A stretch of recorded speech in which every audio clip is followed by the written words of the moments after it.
Yeah, step into the cage, let's go. It's the Maniacs, you ready for the show? Can't catch a load of Joe B in the place. Bringing heat to the mic, we're winning this race. Yeah, from the octagon fire to the studio mics. Tune in weekly, we're dropping the spikes. Analyzing every punch, every kick that lands. Maniacs in the game, playing with fans' demands. Ken's got the insight, Joe's got the flair. Mapping out the fights, we'll take you anywhere. So grab your popcorn, buckle up tight. This is a Huddle Sports Network broadcast. You can find us on Roku TV, Amazon Fire TV, Facebook, and of course YouTube. Get all your NFL news here first. What's up, guys? Back again, MMAniacs Podcast. I'm getting there. Joined as always by the bearded Packer fan, Ken, a.k.a. Bare Knuckle Ken. Got to switch his little nameplate out. But, yeah, dude, good times. Exciting day. Just went and got laid on, like I was telling Ken before the show, just got laid on by a 250-pound D1 wrestler.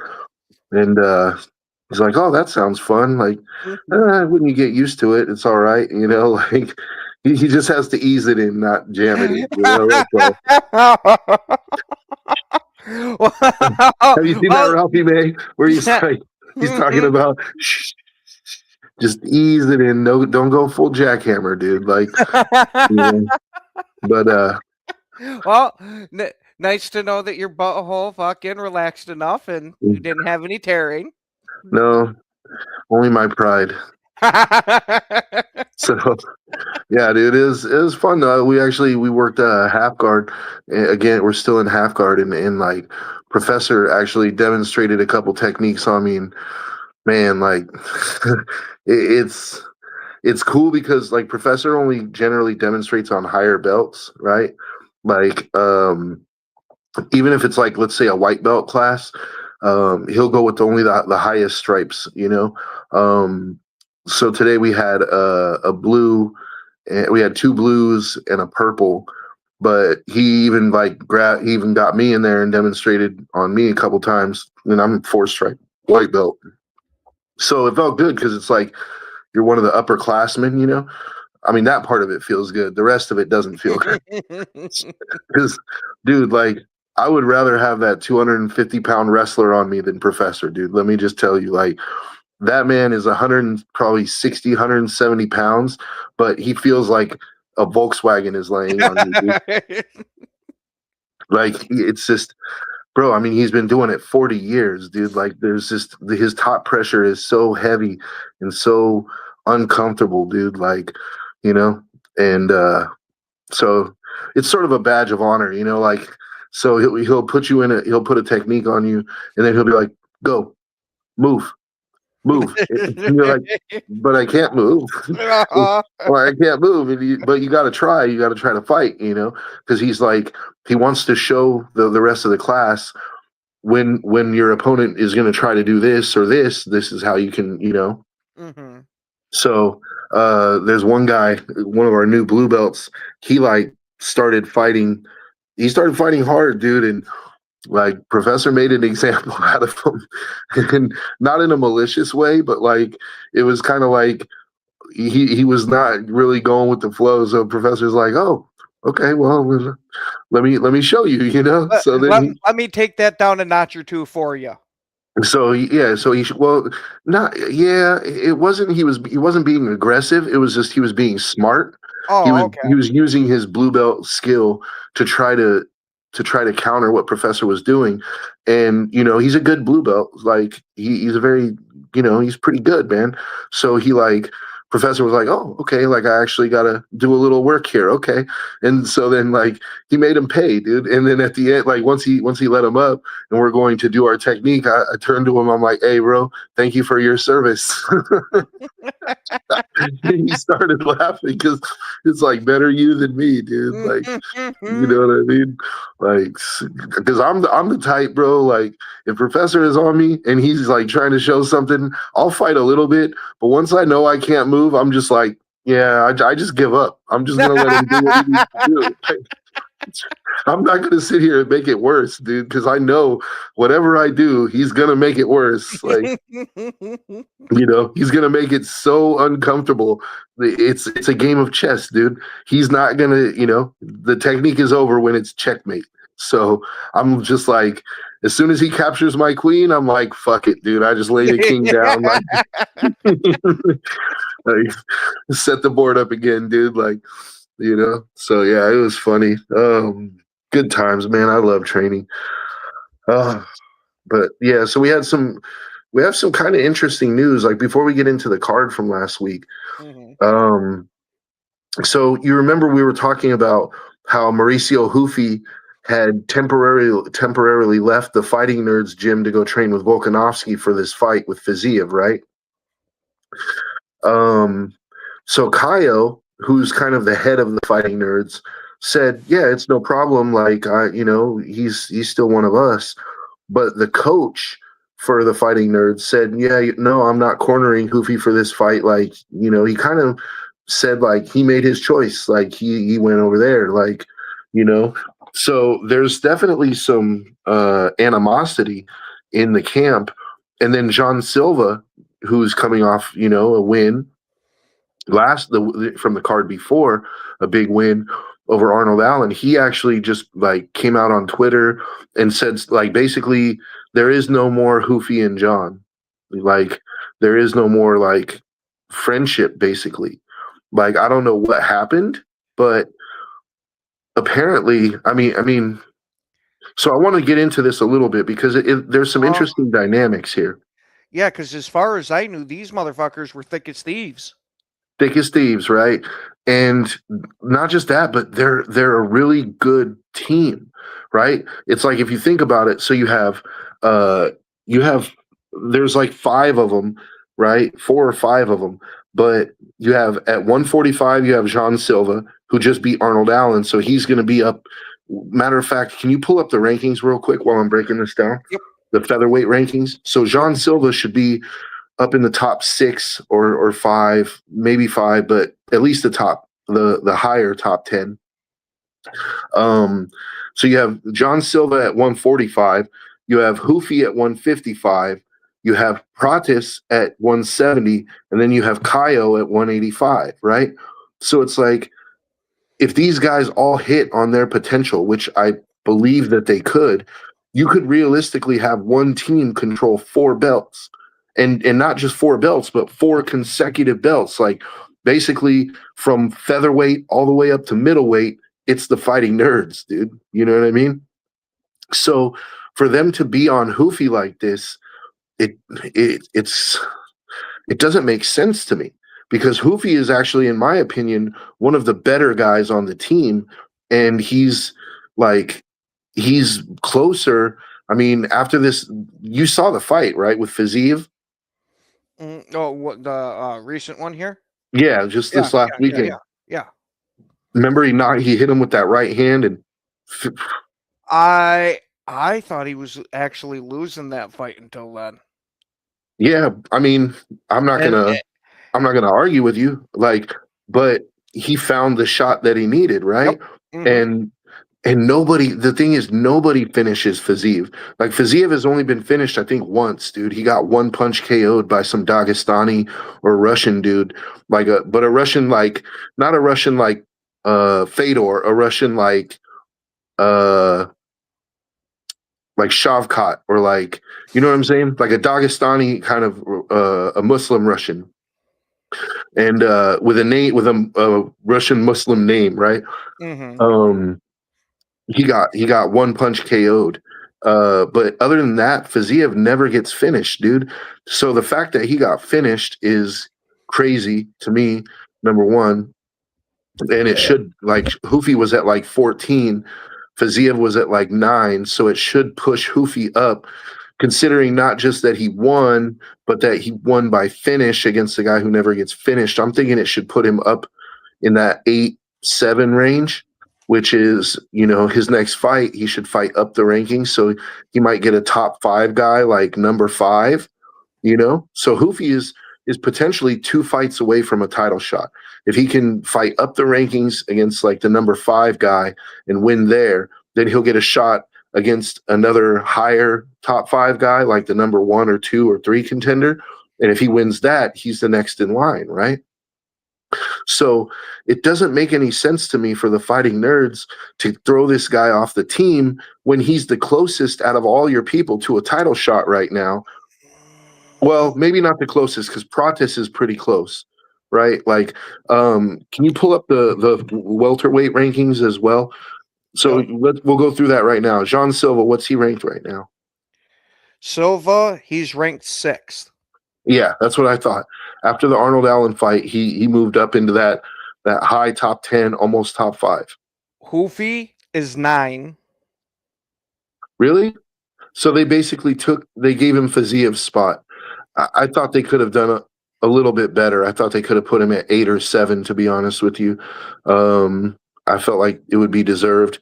But okay, so he's number 9. So his next fight, technically, I mean, you could match him up against like the number 5 guy, right?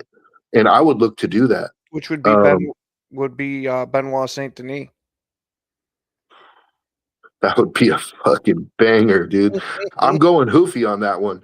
But let me tell you, like Benoit is. I was going to say, after what I saw from Benoit, man, I like Hoofy and all, but holy shit, that's going to be a hard hill to climb. But see, styles make fights, man. Mm-hmm. And the thing about Benoit is he's former French Special Forces, dude.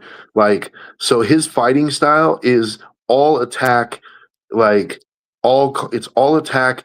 He blows his load before the 3rd round, dude. You know what I mean? Like, he's going to give you 1.5 to 2 rounds of everything he's got, and then he's just spent, you know? So if you can weather the storm, he's going to be there and he also, he's hittable.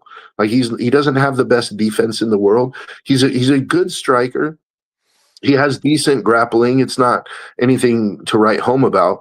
He's got the heart of a lion, but Hoofy is a very strategic striker, so I actually favor Hoofy in that fight fairly easily.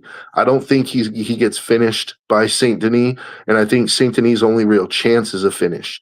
Like, I think Hoofy is smart enough and technical enough to stay on the outside and just like Saint Denis is going to bum rush him because that's what he does. He's going to bum rush him and try to end the fight. But if he can't, he's either going to get caught on the way in because what I'm starting to see with Hoofy, he almost has that McGregor quality where it's like he'll time you and you know, like he's just waiting for that one time that you step into range to where he can uncork that right hand, dude. And once you step into the range, it's too late. You know? He has that one punch power that maybe it won't flatline you instantly, but it's going to have you like Faziev, you know, like you're going to be done, like, and he'll finish you from there. And he's a good finisher. So yeah, Saint Denis would be a good fight. But so Jean Silva is number 6, right? So I guess, yeah, you said he's number 6. So technically, Jean Silva is the closest to a title fight. Hold on. Or Pratis. Yes, Pratis beats him by literally 1 spot with being at 5 at welterweight. Okay, so Pratis is the closest to a title shot right now. I was going to say, but all 3 of these guys are almost in the same cluster. Granted, it's different divisions, but they're ranked right around the same. It's from 5 to 9. And where's Kaio? Kaio's at 185. He might be the only one that's outside the top 10. Because he's coming off a loss.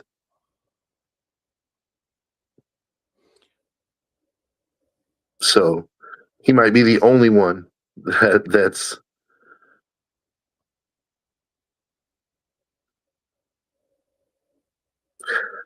And it's because he's the weakest striker of the group.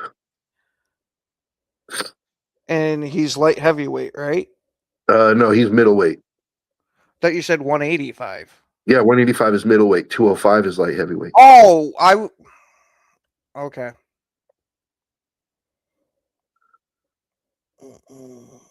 So Okay, yeah, he's 7. see, so they're all So inside all the net top. clutch. Yep. They're all inside the top 10. And I don't know if anybody remembers, but about 6 months ago, maybe a little longer, I said that before, when they were all in the top 15, even like, and some of them weren't even in the top 15, I said that the Fighting Nerds, within the next year to year and a half, they were going to have at least one champion. I said that. Mm-hmm. So, I don't know whatever people might have thought, but if you look at it now, they got 4 guys. I mean, if Hoofy is staying on the team, they got 4 guys that are in the top 10 right now. One of those guys is going to get a title shot. Yes, but I just had the lovely, horrible idea. Oh, excuse me.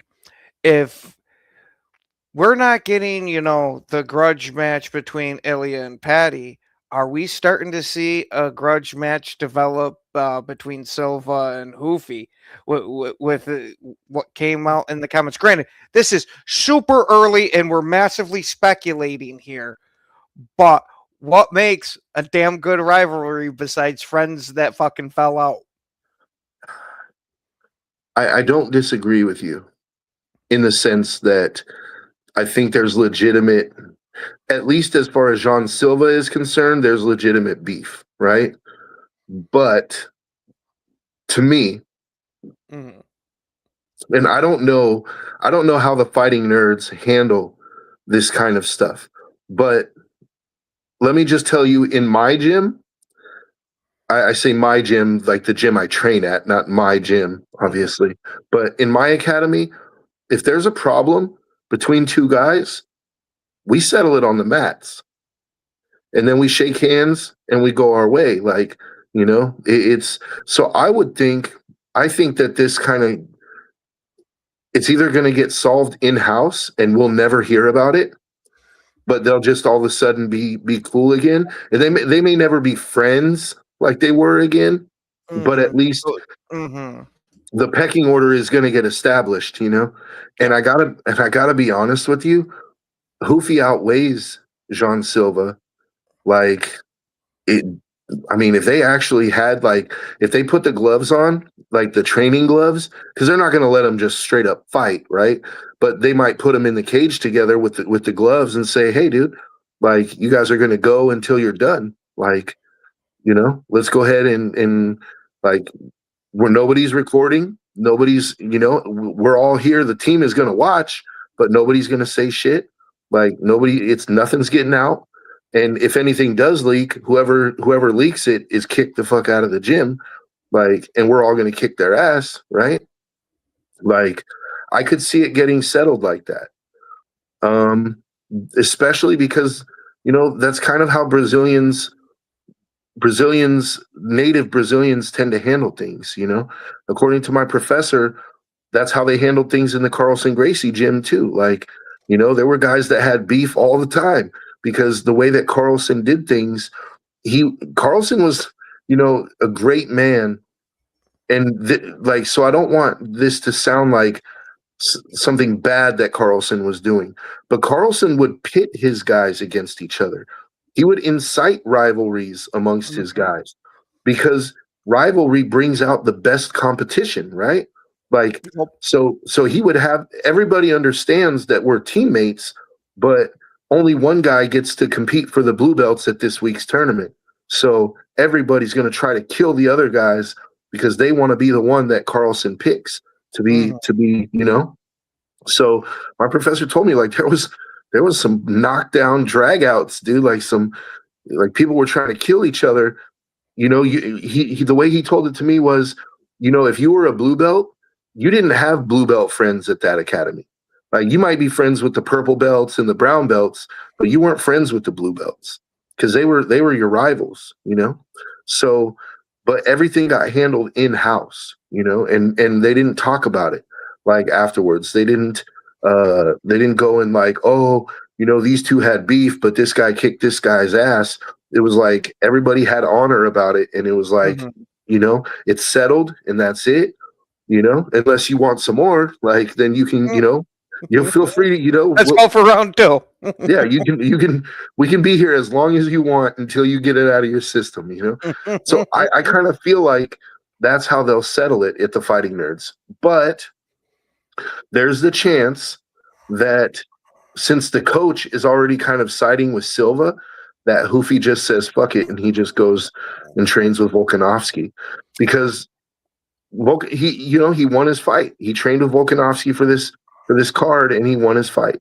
So go ahead. Yeah, I got a feeling that that's kind of what it's banking towards, just from what you told me there, with the coach coming out and saying something, and now a teammate saying something.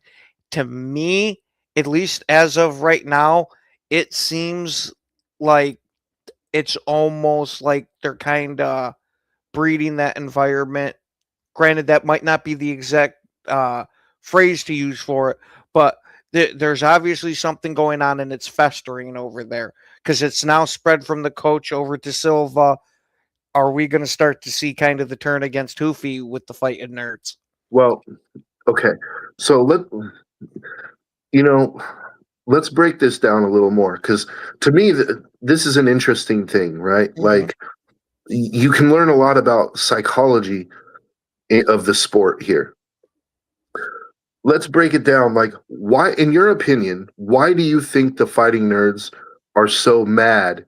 And it's not all the Fighting Nerds, but why do you think some of the Fighting Nerds are so mad at Hoofy for going to train with Volkanovski? I think for the exact same reason that the coach feels disrespected that he went and trained with someone else for that fight instead of him. Okay, but that's just one fight. Okay, what I'm getting at is there's deeper things here. Like for example, what division does Jean Silva fight in? Silva is featherweight. Who's the champion at featherweight? Volk. So a guy that you train with every day now goes for his fight camp to go train with the guy who's the champion in your division. What kind of questions does that raise in your mind? Yeah, it can definitely raise the question there of, is this guy really for me type of shit in a teammate aspect. But it's more than that. To me personally, and this is my own view, is I wouldn't have too much of an issue with it if, like you said, it's just the one fight type of thing and you want to become a master at your craft. You should want to learn from multiple different teachers to a degree. Mm-hmm. But go ahead. You're missing one of the key things here. And it's not just you. Like, a lot of people, I don't think understand this part of it. Why do you think Silva is really so upset? It's you said because it's like you're going to train over there instead of with us. It's kind of disrespect, right? Mm-hmm. But it's not just that. Volkanovski is the champ at your weight class, at my weight class that I'm fighting at. You're over there training with him. What are you saying to him about me? Oh, okay. That's what I already had implied. But you also have the inverse of that now that this guy has trained with the champ, if you're actually buddies, he might be able to give you a few extra tips when he comes back. But with what's going on right now, that might push him over to Volk to, hey, let me give you a few insights on Silva. But that's the thing, is I think that Silva thinks that Hoofy already did that. I think that because think about this. If you're Hoofy, you're going over there to train with him. Do you think, as much of a competitor as Volk is, do you think that he doesn't see Silva on the radar? Do you think he doesn't watch the top 5 and top 10 and see who's coming down the pipeline? And all of a sudden, you have the chance to train with a guy who trains with a guy who you're potentially going to fight in the next year and a half, right? Do you think that if you're Volkanovski, that you're, whether Hoofy says anything or not, do you? I believe, and I'm just gonna say this, like I believe 100% that Volkanovski would say, "Hey, so in almost a playing way, what's up with your boy Silva? Like, is there anything you can give me some game about him?" And I 100% believe that Hoofy would shut it down and be like, "Come on, Yep. man, that's my boy. I can't do that, right? Absolutely. You have to find out for yourself." But Silva doesn't know that. Number one. Yes, but if this guy is that much your friend, do you really think that he's just going to backstab you? Because if that's already sitting there in your head, that sounds more like an insecurity type of thing. Well, and I'm not done. Like, Oh, okay. no, I wasn't trying to say like be quiet. I'm trying to say like I wasn't done. Like, there's more to this story, right? We're even with Silva. So like Silva, he's mad for more than one reason, is my point. He's mad because number one, you're by going over here and training with Volkanovski, you're basically saying that our gym is not good enough, that you lost because of us, our gym is not good enough, so you need to go somewhere else to better your game, right? So it's a slight on the gym in a sense, even if it's not Hoofy's intention, that's the perception, right? Number two, and I don't think that's even disputable. Like, everybody is even saying, yeah, Hoofy went there because he felt there were holes in his game that he needed to address. They even mentioned it on the broadcast. Number two, the coach and all that team, they have pride as a team. And the Fighting Nerds, two years ago, 2.5 years ago, they were nobodies. Nobody knew who these guys were. They've built what they've built, right? So now for Hoofy to all of a sudden want to go train somewhere else, you got to think, even Kaio, even though Kaio is supportive of Hoofy, you got to think that all of those guys are thinking, WTF, dude? Like, we built this thing together, and now all of a sudden, at the first sign of trouble, the first sign of one loss, you're going to go and like go to some other team? Like, what happened to the vision? The vision was for all of us to win belts together, and the Fighting Nerds become the most dominant MMA team in the world. You're kind of selling out that vision, right? So I think that's part of Jean Silva's beef too, is like he feels not only did it potentially Hoofy sell him out to Volkanovski, but that he sold the team out on their vision, right? And so I feel like he takes it as a personal disrespect. And because he takes it as a personal disrespect, I could see a world where they fight, right? Especially since holy shit, we've got a Motown Mitch back. Glad to see you again, buddy. Hope you're doing a lot better. Yeah, what's up, bud? Really glad to see you, dude. Yeah, glad you're doing better, man. So I could see a universe where they fight, but to me, I think Hoofy's too smart for that, because think about it for Volkanovski, right? Like, Silva fights at featherweight, so for him to fight Hoofy, he would have to move up for that one fight, right? They'd have to go up to 55 just for the grudge match. And if Hoofy wins, he's basically taking care of Volkanovski's light work for him. Like, that's a bad perception. You're already under suspicion with your team, and then you're gonna fight. Oh, we're glad to hear you're out of the hospital, man. We're praying that you have yourself a speedy recovery. Believe me, we've missed talking shit back and forth with you. Yeah, no doubt. We're glad to hear that, and just keep getting better, man. Just take it easy, get your rest. Do what the doctor tells you, and we hope that you're back to full health soon, dude. Oh fuck yeah! But yeah, to me, it seems. I think Hoofy's too smart to do Volkanovski's light work for him, to take care of Silva for him. Number one, I really believe that this thing could get settled in-house and we'll never hear about it. Like, no matter who wins. Yes. I gotta tell you, I don't like Silva's chances, though. Yes, I can see what you're saying, but that's thinking that this grudge match is going to happen right around the corner. you might not see the grudge match for another 2-3 years, something like that. And if they both get to be champion, granted, we're taking a lot of what ifs here, but they both get to be champion. How many times do we see dudes hop up in weight class to go belt for belt? Yeah. The issue for me, the only real issue that I see with that is you have Ilya standing in the way there, which isn't as huge of an issue because I really think if Ilya beats Gaethje, he's going up to 70 to chase Islam. Like, I don't think he's going to stick around and make 4 or 5 defenses of the belt. He's on an Alex Pereira trajectory, right? Where Alex, he fought Israel Adesanya twice, right? He beat him the first time, lost the second time, and then immediately just moved up to 205 and just, won the belt there.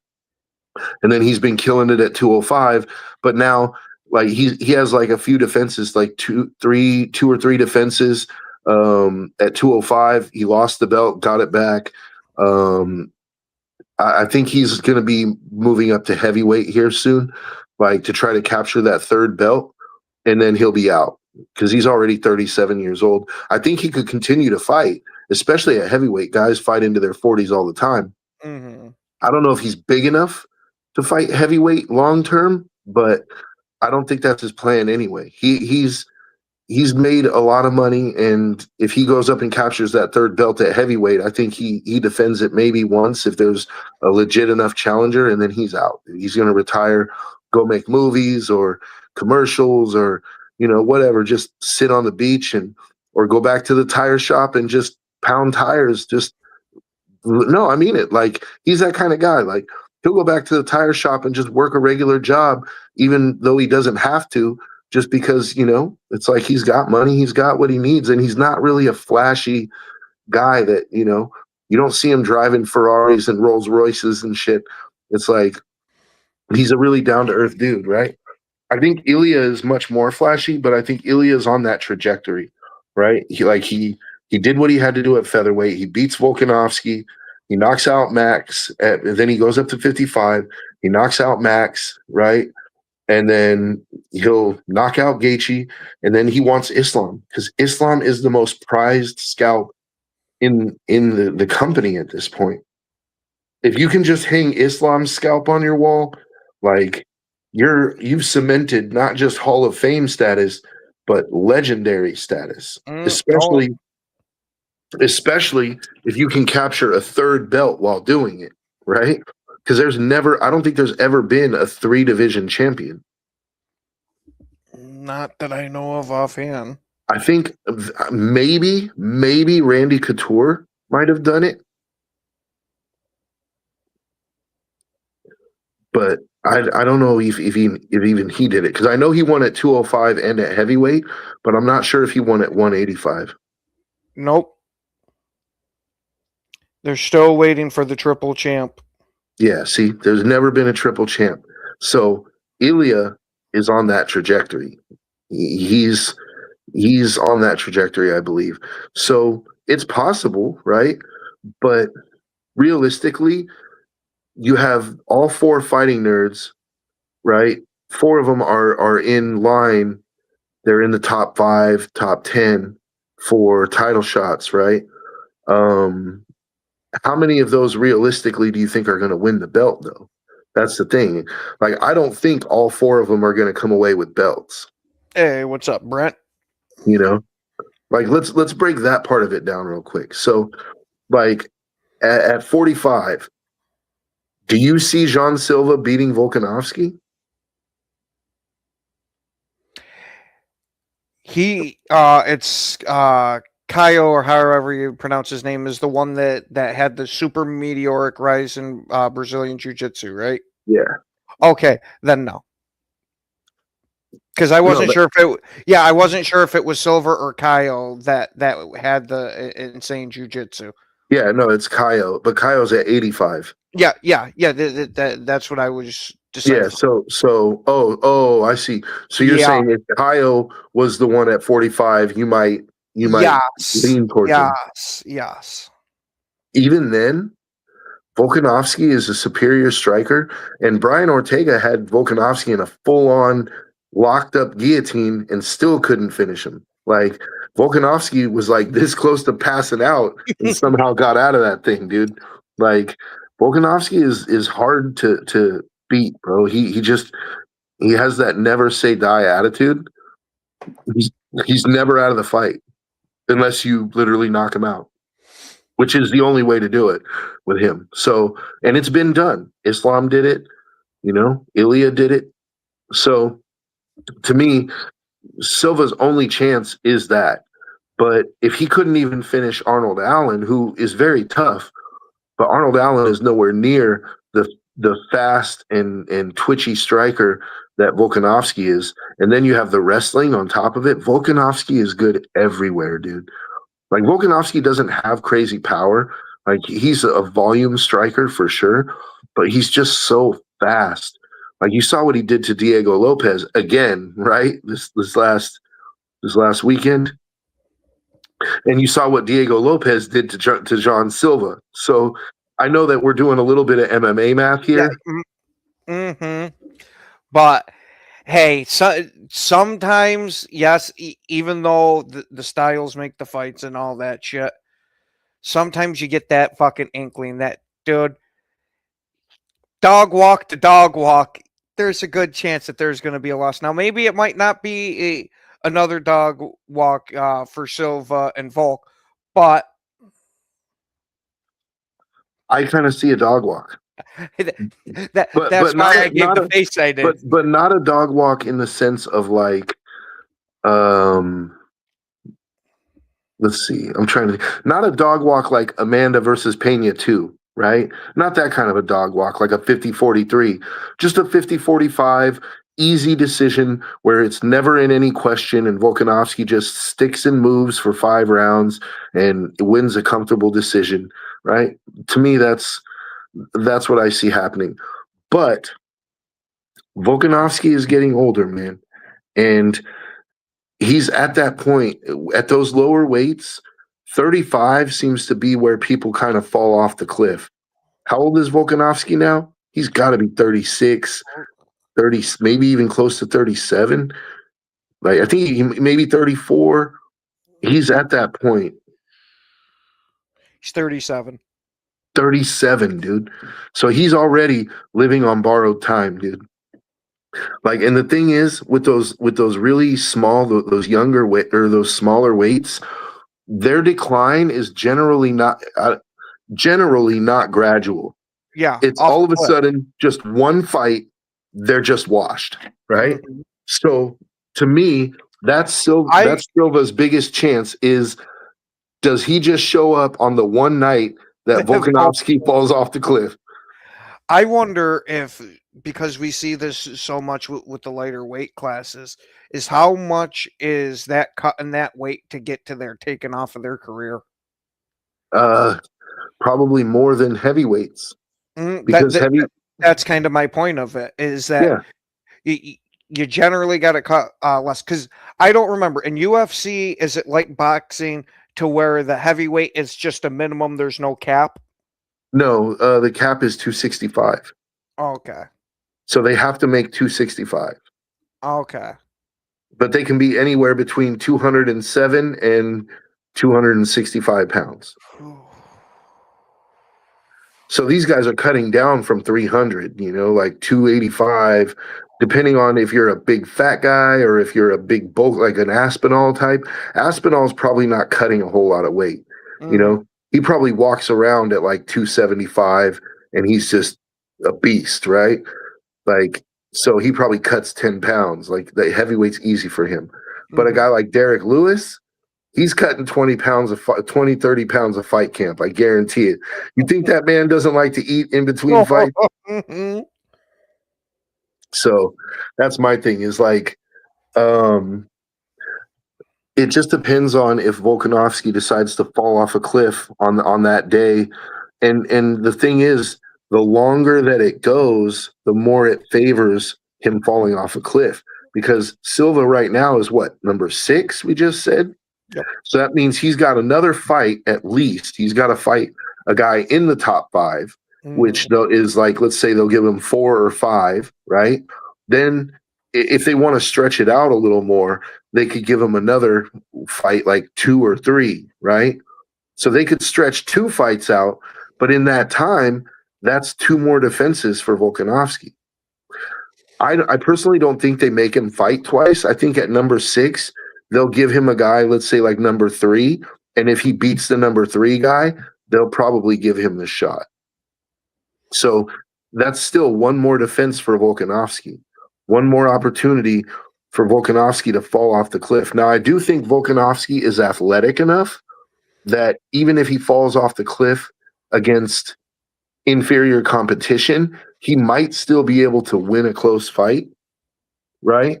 Like, he might be able to defend the belt 1 more time if he falls off the cliff. But you got to figure another year, because it's going to be another year, right? Silva just fought, so he's got another probably 4 or 5 months before he fights again. Then they'll have to build up the fight. They'll have to sign the fight, build up the fight for him and Volkanovski. So he's looking at about a year from a title shot if he wins that next fight, right? A whole nother year is not going to be kind to Volkanovski, dude. Right? Now you're talking 38 at 145. So I don't know many 38-year-olds that weigh 145 just to start with. Well, Volkanovski doesn't even weigh 145. He cuts weight. You know, I don't think it's natural for a guy to weigh 145 pounds.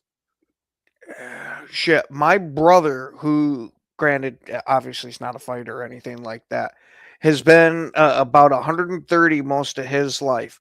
About when he was approaching that 40 range, he packed on like a good 30, 40 pounds, of just not even changing anything, just his metabolism slowing down. Mm-hmm. Yeah, so I don't know, man. Like, but so we got Silva, right?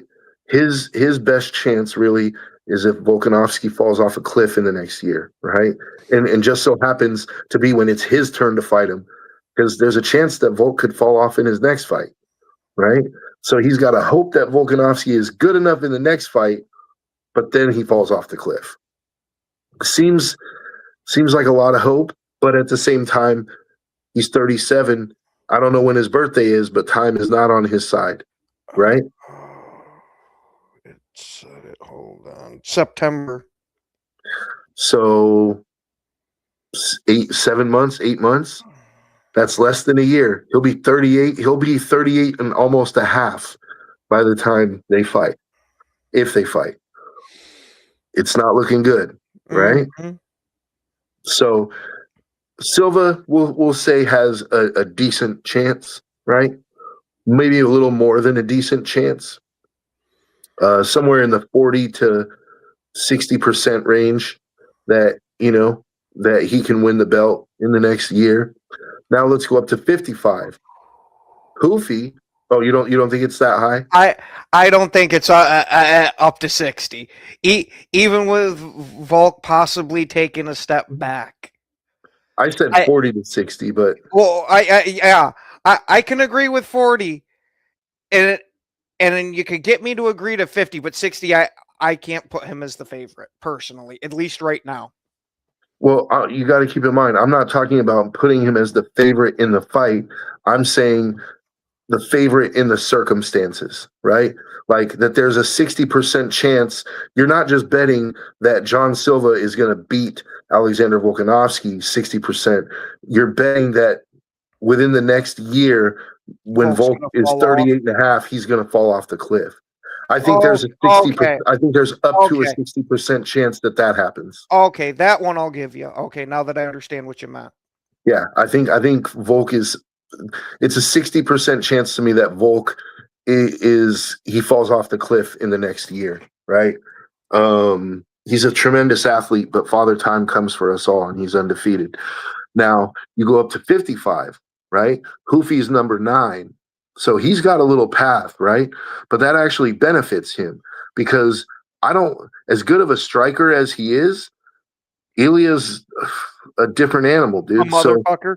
Ilya's a different animal. So I don't know if the one thing I do like for Hoofy though is that he may not have Ilya power, but he has his own power and he has length. Like his striking is very long, whereas Ilya likes to throw inside tight hooks, right? Like you don't really see Ilya knock people out with straight right hands or straight left hands.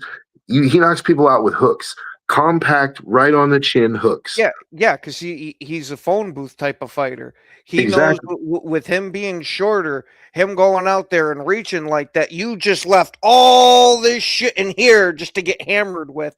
When if you're up close and you set that short little hook, not many guys can throw those type of punches. And with the accuracy that he does. But here's the thing. Whereas you might favor, or you would definitely favor him over a guy like Gaethje, because Gaethje throws hooks too, right? Gaethje's power comes in hook bombs. He throws the Hendo bombs, right?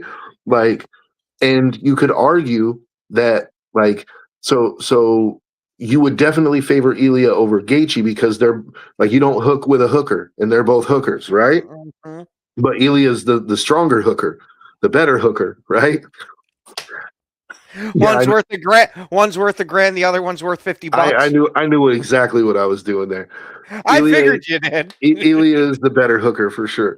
But then you have a guy like Patty, right? What I always said was I liked Patty's chances because he's long, right? But then he fought Gaethje, and it was like, okay, He fucked this shit up.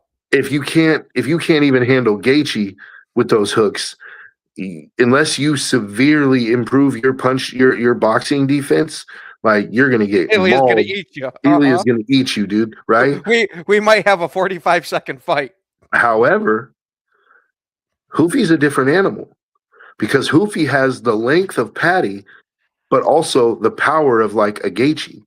I don't think he's at Gaethje's power. Because to me, from what I see from Hoofy, is not that he's got the immense power. He has enough power.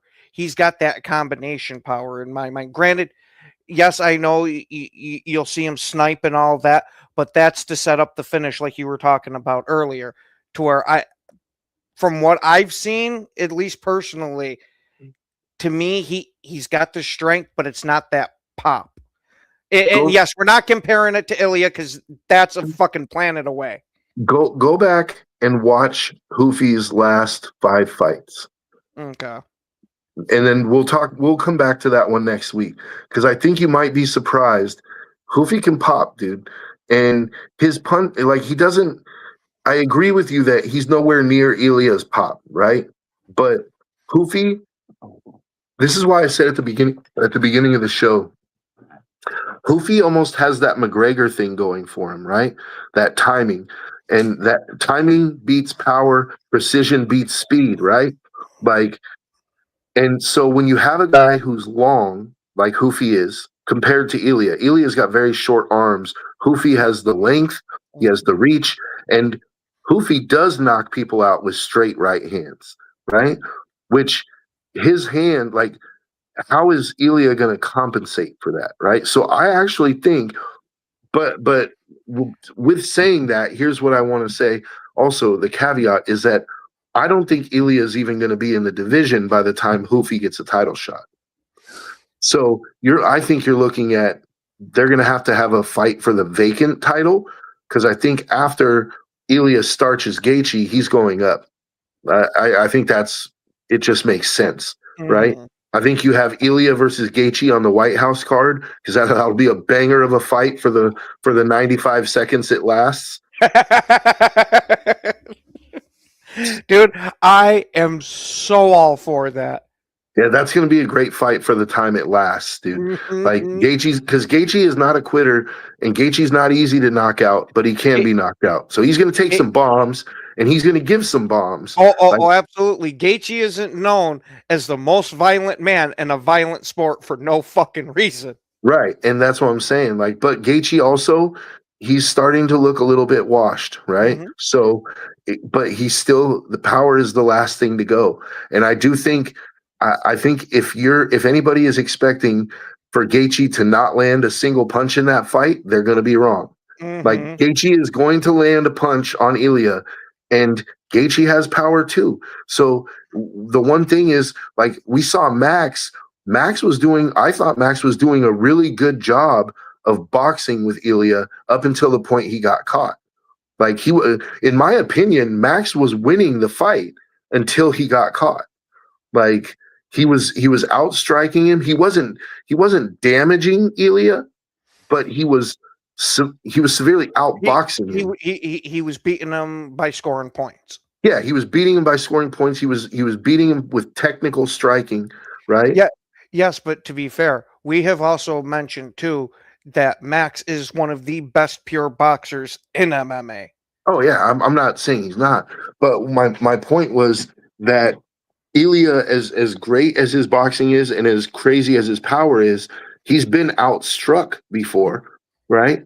And so I'm not saying Gaethje's going to do that, but Gaethje hits a hell of a lot harder than Max does. You know? Yes, yes, but I also think Max is a decent amount fucking better of a boxer too. Well, yeah. I mean, I just would yeah, I wouldn't say that it's like planetary difference, but you're talking a pretty huge yeah. fucking You're gap. talking. There's a gap there for sure, and I mean, we saw it when they fought. Like, who was the one at the end of That's the fight on the that's canvas? that's kind of my point because I think Ilya is a better pure boxer than Max too. Even though in that fight he was getting them on the scorecards, you got to look at the whole thing in total. And part of the boxing is, hey, you can't let yourself get caught like that. And if you do, you better be one of the dudes that's got an iron fucking chin. Other Yeah. than that, you better defend fucking everything. But my point with that was we haven't seen Ilya's chin really tested yet. Mm. Like he hasn't been caught flush by a real puncher yet, right? And Gaethje is that. Mhm. If nothing Oh, yeah. else, Gaethje is a real puncher. So I'm curious to see when Ilya. I expect that he'll take it and he'll keep going, but it's just I want to see how Ilya takes that bomb to the jaw that Gaethje throws. Like if he eats it, damn dude, that's a scary. You're fucked. If he eats it, that's a scary motherfucker, dude. Yeah, because not only does this some bitch have dynamite for hands, but you can't even hurt him now. But you can't hurt him now. Like Mhm. it's like he's like the T-1000, bro. Yeah. It's like remember Schwarzenegger was the T-800, and it's like the T-1000 is just a superior model, bro. I'm sorry, Mhm. it's liquid metal, dude. And like you know what I mean. You punch a hole in it, and it just heals itself back up. Like Yep, and there ain't gonna be no M79 to save you this time. no, dude. So it's like to me, like that'll be the interesting thing. But I think Ilya's done at 55 either way. He's going up for that Islam fight, which creates an interesting opening because remember we're in the grand scheme of things. I know we're talking a lot about the divisions right now, but the conversation that we started with was the fighting nerds' potential at these 4 weight classes. Who has the best chance to win a belt, right? So I think Hoofy, simply based on the fact that Ilya is gonna, in my opinion, is gonna go up. I think that increases Hoofy's chances greatly. Yeah, because I'd assume that even after the Ilya fight, that Gaethje's gonna retire after that, Oh yeah. unless he fucking somehow fucking wins that one. I think he's retiring. And how many more fights do we got out of Oliveira? So that would be the champion, number 1 and number 3 off the board right away. Granted, Well, speculation here. and Max is no spring chicken either, right? And so actually the next card is Max and Oliveira for the BMF belt. Mm-hmm. Like so there's a chance that if Charles loses, he's going to hang it up, right? So you look at that top 5, like Hoofy, But I think that top they're going 5, to all you would have is Armin and Benoit. yeah. So Armin and Benoit, and Armin is going to get the next shot. After Gaethje, Armin gets the next shot. Well, you're gonna if we're getting Ilya up in another weight class, that would leave Armin fighting either Benoit or Hoofy for that vacant belt. Well, if they make the Armin versus Benoit fight, I mean, the Hoofy versus Benoit fight. To me, that fight makes sense, but there's no guarantee that they're going to give him number 5. He's number 9 right now. They could give him number 7, number 6. Like, they could even give him number 8. But personally, I think number 5 is fair. I think it's a fair test for him, and I think Hoofy wins that fight against Saint Denis. I really do. So, but either way, he's got to beat Benoit, and then he's got to, they could potentially set up the fight between him and Armin, like the number 1 versus the number. Well, he wouldn't be 5 after he beats Benoit. He might be number 4, right? He'll either take Benoit's spot at 5, so you'd have the number 1 versus the number 5 because every other guy in the top 5 is coming off a loss, right? So that could be a path to the title. And bro, that's going to be a tough fight for Hoofy. As good of a striker as he is, Armin is an amazing grappler. Mm-hmm. So Armin is not a very good striker. He's not crazy good striker in my opinion, but he's an amazing grappler, and what his strategy is going to be from the first round, dude. It's going to be wrestle fuck city, dude. Like, he's going to try to get this down and keep it down, right? So, but the thing is, he's going to have to get him down every round because every round starts standing up. So Hoofy's got a chance every round. So I like Hoofy's chances. But then you go up to 70, right? Now, a lot of this depends on what Ilya does. Because if Ilya goes up to fight Islam, now all of a sudden you have Pratis at 5. Pratis might have to fight one more time, right? He might have to fight one of those guys in the top 5 to get a shot. Who's Islam's next defense right now? Have they even talked about it? No, not that I can think of. That's what I'm saying. Yeah, let me look just to see. I haven't heard anything about it. Like, who's Islam's defense going to be, right? Like, nobody has really established themselves as the clear-cut number 1 contender in that division, I don't think. Like, you have Ian Machado Gary. He's the only thing I'm starting to see is Michael Morales. See, you remember Morales? You remember what Morales did in his last fight, right? Let me look to see which one it was. We talked about this one. Oh, yeah, okay.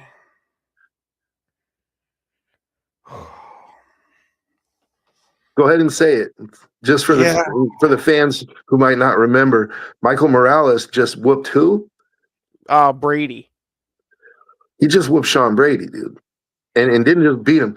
Finished him in about 90 I think it was like 2 minutes, less than 2 minutes. Yeah, it was less than 2 minutes. It was no, hold on. The official time was 3.5.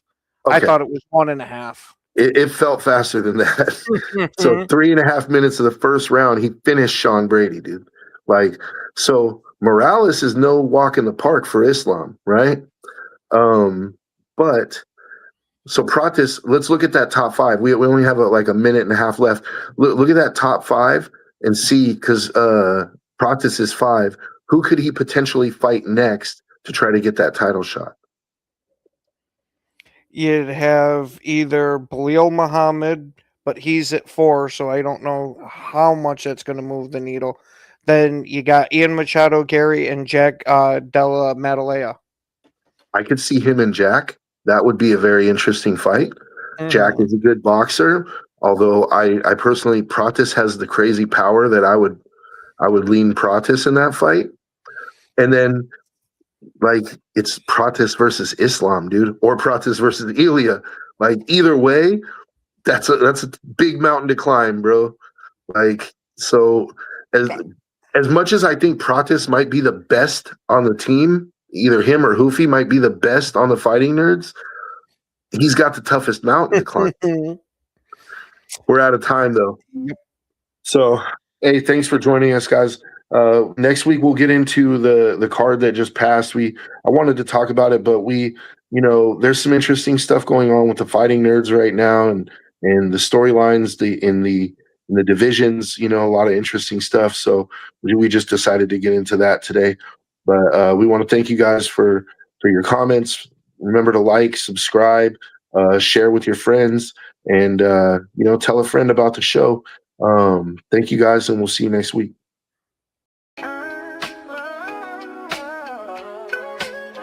Yeah, yo, it's game time, ain't no messing around.